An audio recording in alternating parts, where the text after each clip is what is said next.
Defensoría del Pueblo solicitó una acción de protección constitucional por el retraso en el pago de salarios a servidores públicos.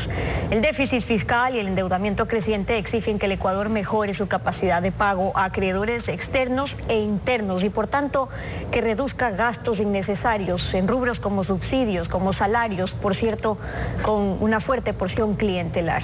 Freddy Carrión, defensor del pueblo, nos acompaña esta mañana. Bienvenido a Contacto Directo. Buenos días, Steffi. Muchísimas gracias por la invitación y un afectuoso saludo a quienes nos ven por este prestigioso canal. Buenos días también. Con esta acción, el juez dispuso que el ministerio prácticamente que pague de manera oportuna los salarios al sector público los primeros 5 días de cada mes. El ministerio, claro, apeló en primera instancia. ¿Y qué ha pasado entonces con la nómina de agosto, por ejemplo? Todavía hay montos pendientes.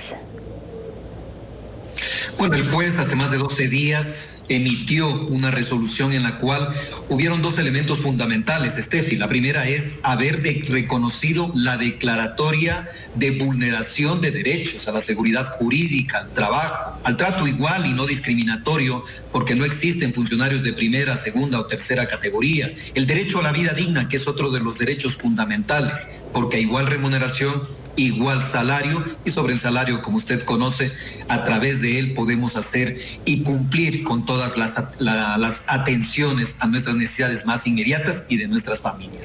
Eso se dispuso hace 12 días y el día jueves, justamente el 10 de septiembre, presentamos al señor juez un escrito petitorio en el cual dábamos cuenta de que no se ha cumplido una disposición judicial que establecía durante los primeros 5 días de cada mes la cancelación inmediata de las remuneraciones de los funcionarios públicos.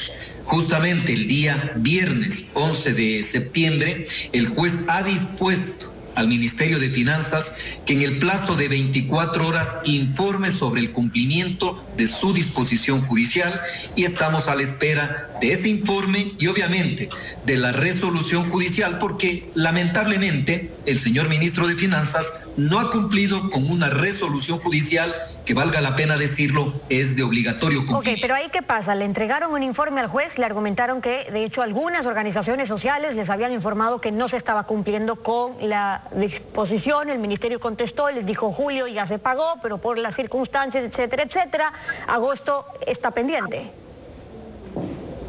Efectivamente, ahí hay muchos sectores, porque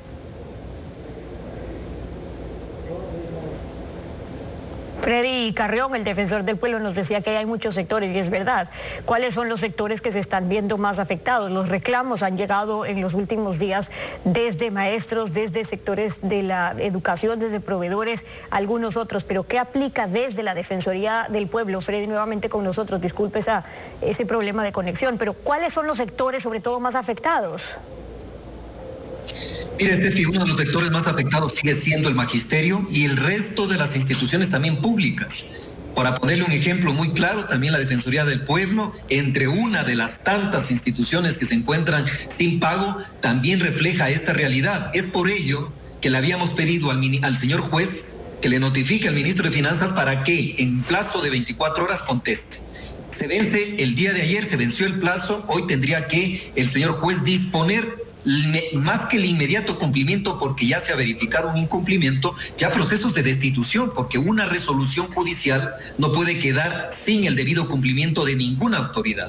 Usted reclama la falta de políticas públicas también respecto a la protección de derechos constitucionales de los trabajadores públicos en este caso, pero se ha considerado también otras posibilidades ante el escenario que estamos viviendo, es decir, el gasto público o reducir el gasto público para atender otras necesidades también prioritarias de los derechos de la ciudadanía que se anteponen. Efectivamente, en estos momentos el presupuesto del Estado se encuentra, nadie puede negar la crisis económica por la que atravesamos, o sea, somos conscientes de aquello, pero dentro de un presupuesto se tienen pagos que son prioritarios. Yo no puedo priorizar que voy a hacer un gasto en deuda externa, por ponerle un ejemplo, Steffi, frente al pago de las remuneraciones, porque la remuneración a mí me permite vivir, a mí me permite subsistir a miles y miles de funcionarios públicos. Pero en este punto hicimos prioridad a otro tipo de gastos. Somos los deudores que pagan al día sus obligaciones. El resto del mundo, Latinoamérica, ha empezado con procesos de renegociación, pero ha atendido las necesidades de su gente. Aquí hemos hecho al revés. Somos buenos pagadores, pero estamos en mora con el resto de obligaciones al interior del país. Y mientras tanto, ¿la gente de qué vive, Steffi? La gente cómo paga educación, salud, alimentos. Es ahí donde se ve la vulneración de los derechos, porque el Estado debe atender de forma prioritaria aquello que es esencial para la vida, como las remuneraciones de los trabajadores, del sector público, en fin, de la gente que vive de su trabajo y que en estos momentos, por esas remuneraciones, tienen una serie de atrasos, inclusive con las propias obligaciones del sistema financiero, que como usted conoce... De aquellos sectores que tanto se necesitan, si estamos hablando de salud, si estamos hablando de educación. Y por cierto, en paréntesis, ¿no está previsto tomar acciones por la protección de los trabajadores privados? Completamente. De hecho, presentamos la acción de inconstitucionalidad de la ley de apoyo humanitario en el tema laboral. Eso de precarizar las relaciones laborales, de bajar las remuneraciones de los trabajadores, indudablemente que va en contra de sus derechos. Dígame usted, Steffi, ¿quién vive con $240, que es ahora prácticamente el salario básico que está rigiendo en el Ecuador? Pero esa es una realidad por la falta de empleo, por la pérdida de empleo, por los despidos y las desvinculaciones. Todo proceso de reactivación jamás podría pasar destruyendo el empleo, destruyendo la producción como tal, si no garantizamos un empleo digno. Y hacia allá debe ir cualquier tipo de política del gobierno nacional. El argumento es: no hay de dónde, hay otros pagos urgentes que cumplir, estamos en medio de la pandemia y por eso es importante revisar ante propuestas las alternativas. Han pasado ya varios días, fue el 1 de septiembre que el juez Carlos Fuentes aceptó esta acción de protección. ¿Qué pasa si finalmente no se cumple? Porque la situación de falta de recursos y pagos urgentes por todas partes también es crítico. Es muy crítico, indudable. Estamos en una crisis económica. Pero cuando se presentó la acción de protección, Steffi, hubo una audiencia. Y en esa audiencia, Ministerio de Finanzas, Ministerio de Trabajo, Ministerio de Educación, en la propia Presidencia de la República presentaron los argumentos para justificar el porqué el atraso. No olvidemos que este atraso lo venimos llevando desde los primeros meses de la pandemia, desde el mes de marzo, desde el mes de abril.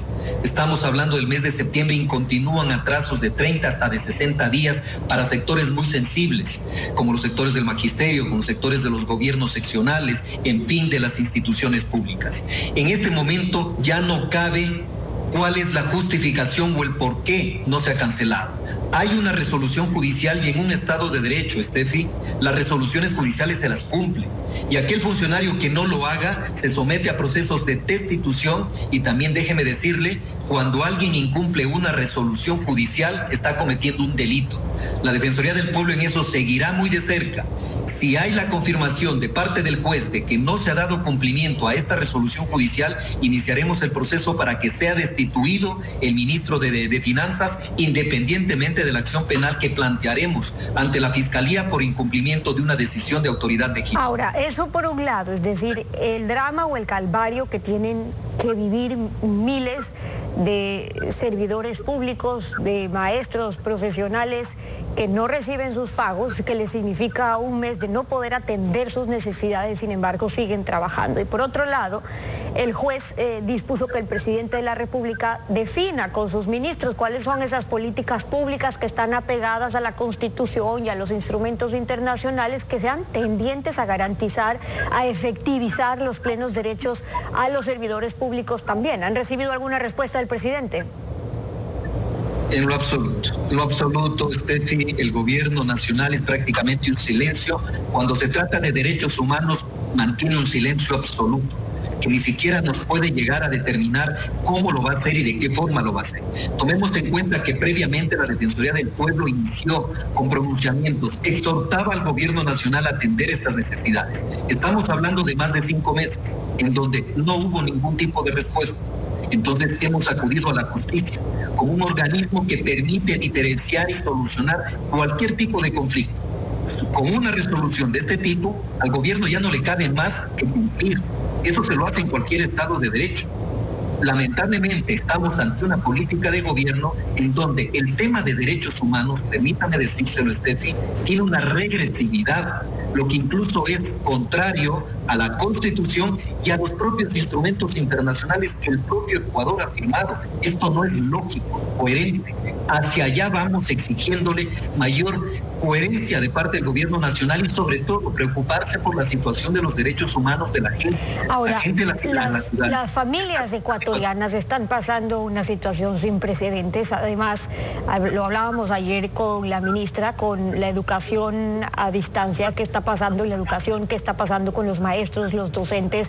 Vimos aquellas quejas prácticamente ante el Ministerio de Educación por la falta de sus pagos, de sus salarios. No solo que los maestros también tienen que ver cómo se conectan con el Internet, que no le bajan el ICE y el IVA a pesar de estar viviendo la emergencia que vivimos. Es decir, uno, las conexiones al Internet; dos, los accesos; luego los docentes si no están recibiendo sus pagos oportunos, los problemas que eso también pueden generar mañana en el sistema de salud.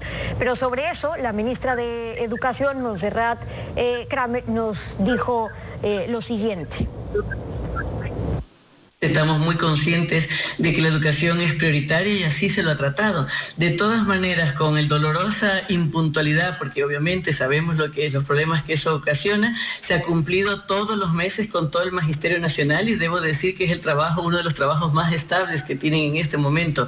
Los docentes y la sociedad, son 168.000 docentes que las encuestas dicen 1 o 2 personas de nuestra familia ha perdido empleo. Nosotros seguimos teniendo estabilidad laboral. Por el contrario, hemos dado fuerza a procesos para que tengan nombramiento definitivo y tienen 11.700 maestros que han entrado con nombramiento definitivo durante la crisis y además por primera vez en el país vamos a hacer también el nombramiento definitivo a 1.500 docentes de la educación intercultural bilingüe que tienen que pasar primero las pruebas de dominio lingüístico. Y del otro lado, ¿qué es lo que están viviendo los maestros? Bueno, la realidad de los maestros es muy distinta. Parecería que viviéramos en dos realidades completamente distintas. Por un lado, el gobierno, que aquí no pasa absolutamente nada, que todo está en orden. Un ministro de Salud llegó a decir que inclusive somos ejemplo de tratamiento del COVID, lo que realmente resultó sorprendente. Ahora tenemos a una ministra de Educación que dice que todo está al día. En cambio, cientos de reclamos, miles de reclamos del magisterio, que sus sueldos son sumamente bajos. 1 hora de reducción en su jornada con 1 hora de reducción de su sueldo. Adicionalmente, todo el tiempo que tienen que estar dedicados para la teleeducación o la educación virtual, sin pagos a tiempo, porque a los maestros, a los docentes, dentro de esta categorización de funcionarios de primera, segunda y tercera, ellos están en la cola. A los primeros que se les paga, indudable, fuerza pública, fiscalía, de salud y de salud inclusive, hay muchos que no se les está pagando a tiempo y los maestros siempre están a la cola de los pagos.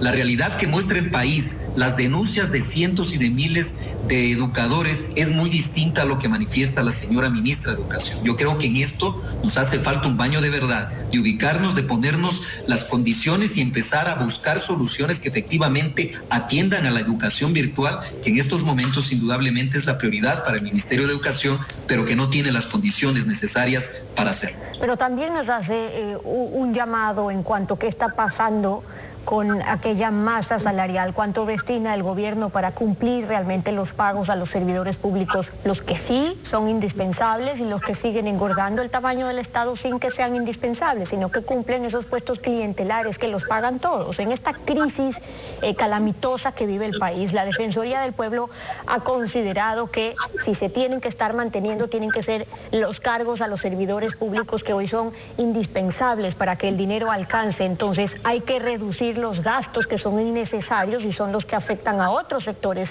de la administración pública.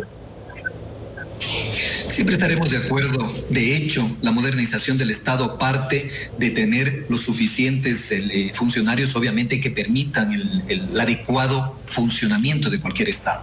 No olvidemos que durante la pandemia y pese a los atrasos, pese a los despidos, a las desvinculaciones, más de 300.000 personas que están sin trabajo, pese a eso, un Estado que se ha mantenido activo, ha venido funcionando frente a las vulneraciones de sus derechos con pagos atrasados, pagos reducidos. Indudable que procesos de modernización pueden ser necesarios, de hecho son necesarios, Pero la pregunta es, ¿qué tipo de proceso de modernización parte cuando la única herramienta que tiene un gobierno nacional es solamente el despido? No hay un análisis estructural de qué tipo de función e instituciones son necesarias, cuál de ellas se pueden reestructurar, en cuál es el número de personas que pueden trabajar en una determinada institución. Simple y llanamente, Steffi, el gobierno nacional, el Estado ecuatoriano, lo único que ha hecho es despedir y desvincular, pretendiendo que este es un proceso de modernización y de achicamiento del Estado, cuando de por medio también tiene que cancelar indemnizaciones, muchas de ellas no las ha hecho, tiene que cancelar una serie de remuneraciones e indemnizaciones que no la hace. Entonces no hay una lógica de un proceso de reestructuración, lo único que ha habido es desvinculación y con eso afectaciones a derechos fundamentales que tienen que ver con la vida y la salud de las personas. Y esos son los argumentos que presentó también el defensor del pueblo, Freddy Carrión, acompañándonos hoy en Contacto Directo. Muchas gracias por haber estado con nosotros. Gracias a ustedes. Son las 7 de la mañana con 11 minutos.